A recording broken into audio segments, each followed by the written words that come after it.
parole. Merci. Eh ben, merci Nicolas. Donc effectivement, j'ai un parcours un petit peu particulier parce que j'ai commencé dans la maîtrise d'œuvre. J'ai même commencé en aide-sondeur quand mon premier stage Ouais, c'est ouvrier. facile. Hein. Et donc, je me suis rapproché du monde de l'expertise et de l'assurance. Et donc, dans mon quotidien, je pratique beaucoup les Ah ouais. problématiques de stabilité de terrain. Voilà. Donc, alors, sur les investigations, qui était le sujet du jour que m'a confié Nicolas, en fait, un peu plus que les investigations, en fait, c'était la présentation de notre organisation en France sur la pratique de l'ingénierie géotechnique et en fait, la présentation de notre méthodologie de travail, qui est cette norme NFP 94-500, qui encadre l'exécution et la réalisation des missions d'ingénierie géotechnique. Alors, je voulais commencer par un petit mot d'histoire et vous présenter l'organisation succinctement de notre système en France, et puis rentrer partager ton écran par ton. Ah, il ne marche pas le partage. Hop, je m'arrête. Je croyais que ça avait basculé. Je reprends. Hop. Est-ce que là, c'est bon? Yes. Voilà. Binet. Super. Voilà, donc un petit mot d'organisation générale et d'histoire de la pratique de l'ingénierie géotechnique pour rentrer dans la présentation de ce système des missions d'ingénierie géotechnique. Alors, pour rappel, en France, on a un cadre réglementaire qui s'articule autour de 3 grands chapitres. Donc, un premier qui traite de tout ce qui va être procédés techniques, avis techniques, essentiellement encadré par l'organisme qu'on appelle le CSTB, qui est complété par des recommandations professionnelles. Donc, ce n'était pas tout à fait le sujet, mais on pourra en reparler. Je vous ai mis là un petit extrait, juste la page de garde, sur les recommandations professionnelles éditées par l'USG, l'Union syndicale géotechnique, et Syntec sur l'exécution des investigations géotechniques, justement. Et qui est complété par le système normatif, les normes françaises et les DTU, un document technique unifié. Juste un petit mot important, c'est que dans notre organisation, on a un grand nombre de documents de référence. En revanche, on a un très petit nombre de documents qui sont d'application obligatoire, qui sont imposés par la loi. Essentiellement, le principe général, c'est les réglementations dont le respect est en lien direct avec la sécurité des personnes. Pour 2 exemples, l'Eurocode 8 sur le sismique, qui est d'application obligatoire, ou pour se rapprocher des investigations géotechniques, tout ce qui a trait à la sécurité des travaux à proximité de réseaux, qui sont 2 corpus réglementaires d'application obligatoire. En France, nous n'avons la norme NFP 94-500 dont on va parler n'est pas d'application obligatoire dans le quotidien de notre pratique. Donc, l'émergence de cette norme 94-500 et au début était l'étude de sol. Donc, il y a encore jusqu'à la fin des années 90, en fait, l'ingénierie géotechnique était essentiellement là pour caractériser les terrains. Je vous parle d'un temps que je n'ai pas connu, mais dont on m'a parlé, et l'essentiel de l'adaptation sol-structure était faite un petit peu par le porteur de l'étude de sol dans les opérations courantes, mais aussi beaucoup par le bureau d'études structure.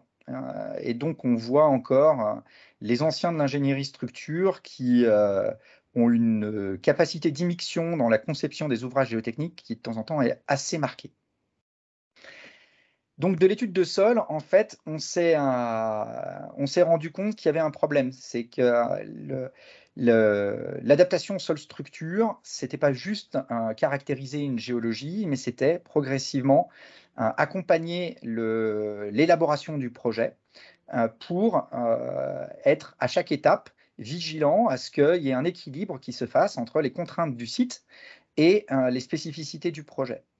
Donc, pendant les années 90, il y a un syndicat professionnel, l'Union syndicale de la géotechnique, l'USG, qui a réuni certaines personnes sensibles à la maîtrise du risque géotechnique pour essayer d'organiser l'intervention de cette ingénierie dans l'équipe de conception et de réalisation des ouvrages. Donc, ils ont élaboré des recommandations professionnelles qu'on a appelées les missions USG. C'est l'émergence des G1, G2, G3, G4, G5 qu'on va redétailler après. Cette recommandation professionnelle portée par un syndicat a réussi à agréger autour de lui une petite communauté et les différents acteurs de la construction se sont réunis pour dire bah non, en fait, on peut aller plus loin. Et donc, d'une simple recommandation professionnelle, il y a eu la rédaction d'une norme technique, donc qui a un statut dans l'expression des règlements professionnels et dans la reconnaissance largement plus important. Et donc, c'est en 2000 qu'on a eu la première version de la norme 94-500. Il y a eu une première révision en 2006, à laquelle, perso, j'avais participé, mais juste au dépouillement de l'enquête publique. Une nouvelle révision en 2013, donc là, j'ai été beaucoup plus actif. Et actuellement, on est à nouveau en train de réfléchir à son évolution, puisqu'on se rend compte que les pratiques et les usages évoluent et on a besoin de préciser les choses. Et dans l'une des dernières étapes importantes, c'est que la reconnaissance crescendo de la portée et de l'efficacité de ce système a conduit en fait les législateurs à mentionner cette norme 94-500 dans une loi assez récente sur la problématique des retraits-gonflements des argiles. Et il y a une cartographie des zones exposées qui contraint le vendeur d'un terrain à faire une étude géotechnique et pour pouvoir y répondre en faisant référence à cette norme, ça lui permet de répondre à son obligation légale quand c'est en risque moyen ou fort. Voilà, donc un petit peu le processus qui a conduit à l'émergence de ce système. Alors, pour essayer de comprendre le schéma de déroulement, en France, on a un système qui s'appelle la loi MOP qui permet depuis la constitution du programme du maître d'ouvrage, de décliner chacune des étapes de la conception d'un projet jusqu'à sa livraison. Donc, on va avoir cette première phase qui, depuis l'esquisse de la première ébauche jusqu'à l'élaboration des marchés de travaux. On va avoir la réalisation à proprement parler de l'opération jusqu'à la réception et, in fine, la phase d'exploitation. Alors, l'articulation des différentes missions d'ingénierie géotechnique par rapport à l'acte de conception, on a donc un parallèle systématique qu'on va suivre.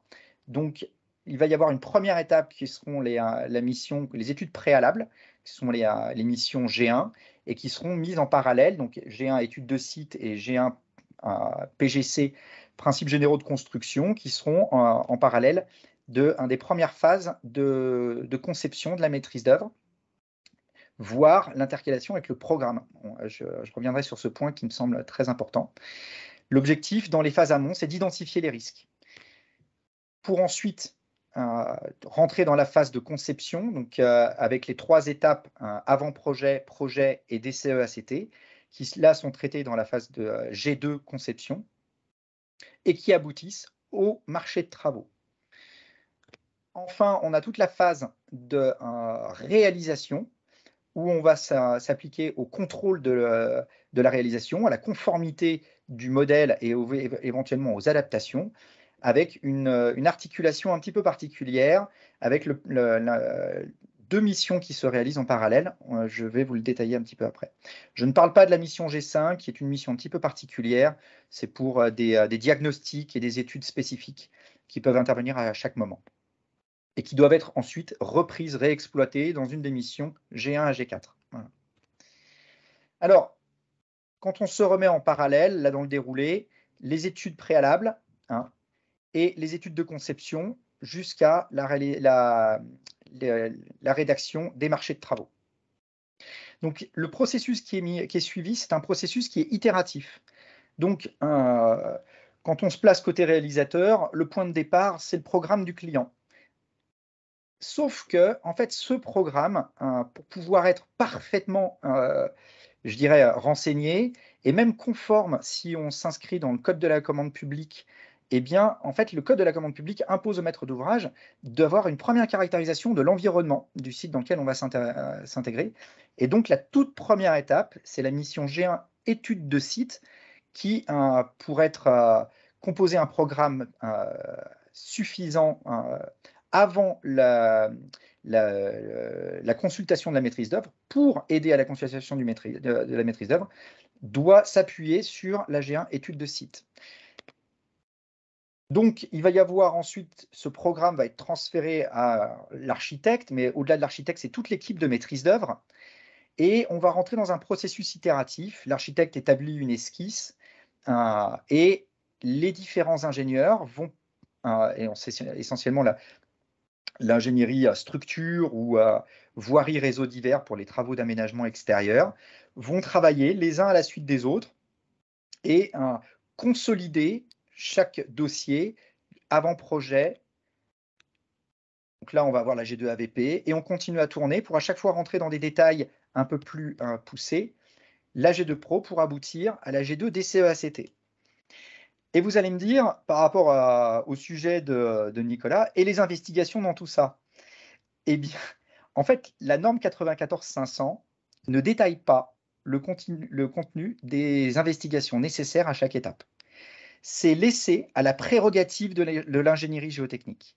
Et à chaque étape, il est indiqué que l'ingénierie géotechnique doit proposer à l'issue de chaque mission les investigations nécessaires qui permettront de répondre aux problématiques qui seront traitées dans la phase ultérieure.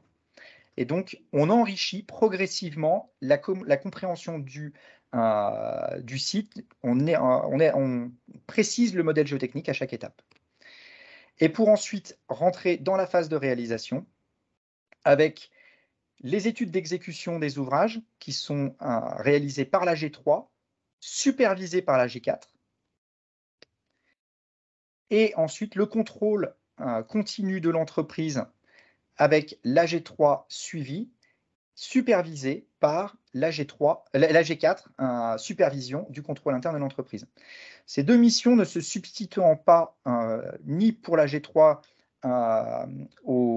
si c'est un bureau d'études, l'entreprise reste maîtresse de son contrôle, quand bien même elle ferait appel à une G3 extérieure, et la G4 ne se substitue pas à la maîtrise d'œuvre. Pour autant, l'usage fait que les études d'exécution des ouvrages géotechniques sont quasi systématiquement traitées par les entreprises et la G4 est quasi systématiquement prise en charge par le maître d'ouvrage pour renforcer sa maîtrise d'œuvre. Ce qu'il y a de très intéressant dans cette norme, c'est que la norme 94-500 est un outil de maîtrise des risques. Avant même de rentrer dans la description détaillée des G1, G2, G3, G4, le paragraphe 4 introduit le management des risques. Et on introduit 3 niveaux, les risques majeurs, ceux qui sont de nature à remettre en question la faisabilité du projet, les risques critiques ou importants qui sont de nature à avoir un impact significatif sur les éléments de conception, technique, coût, délai, et les risques résiduels qui sont normalement transférés à l'entreprise pour les adaptations en cours de travaux. Et donc, si on se remet dans notre petite rosace, les risques majeurs sont ceux qui doivent être traités dans les études préalables. Au moment de la conception, on doit traiter des risques importants. Et les risques mineurs sont ceux qui sont transférés à l'entreprise dans le cadre de la réalisation de son chantier. En cas de survenance d'un risque non identifié, à ce moment-là, on bascule en G5 pour pouvoir les traiter. Pour finir, ma présentation générale de la norme 94-500, je voulais, donc la norme vous présente de façon très détaillée le contenu de chacune des missions, chacune des étapes.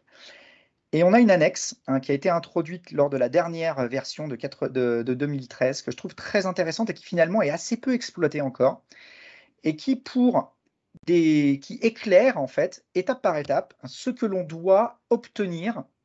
Alors là, je ne l'ai pas traduit, vous m'excuserez, c'était un petit peu fastidieux, mais bon, certains pourront s'y amuser le cas échéant. En fait, j'ai pris deux exemples. Un exemple pour les fondations superficielles. Et donc, pour les fondations superficielles, vous voyez quels sont les éléments qui doivent être étudiés à chaque étape, quelles sont les réponses qui doivent être apportées dans un rapport de niveau G1, un PGC, principes généraux de construction, avant-projet, projet. Et on va le retrouver également, par exemple, pour les soutènements des grandes fouilles. Donc, juste un petit mot conclusif. Cet outil de la norme NFP 94-500, c'est un outil qui a été élaboré parce que, en fait, on a une profession qui supporte un risque très important. Le sol, en fait, on cherche à le comprendre, on cherche à anticiper son mode de fonctionnement, non seulement pendant le chantier, mais même pendant la vie de l'ouvrage. C'est un exercice qui est laborieux, qui est très périlleux. Et l'ingénierie géotechnique, jusque dans les années 90, a grandement souffert en fait d'une difficulté de collaboration avec le reste de l'équipe de conception et de travaux. Aujourd'hui, cet outil, c'est un outil que je trouve assez remarquable à trois niveaux. Un premier niveau, c'est dans l'apprentissage, parce que quand vous accueillez un nouvel ingénieur, eh bien, vous allez lui expliquer, voilà, ça c'est ta Bible, voilà ce qu'il faut faire à chaque étape quand tu dois répondre à tel niveau de précision. Donc c'est un outil que je trouve très pédagogique, assez clair. C'est un outil commercial assez fantastique, puisque en fait, quand vous élaborez vos propositions ou quand vous devez remettre vos livrables, eh bien, vos livrables sont structurés sur cette base. Et donc, vis-à-vis de vos clients, vous savez jusqu'où vous devez aller à chaque étape. Donc, c'est un outil assez remarquable. Et c'est également un outil, là, pour le coup, dont je me sers aussi au quotidien. Bah, c'est que quand ça se passe mal, eh bien, ça permet de border aussi la responsabilité des différents intervenants en fonction des missions auxquelles ils étaient tenus de par les missions qui leur ont été confiées.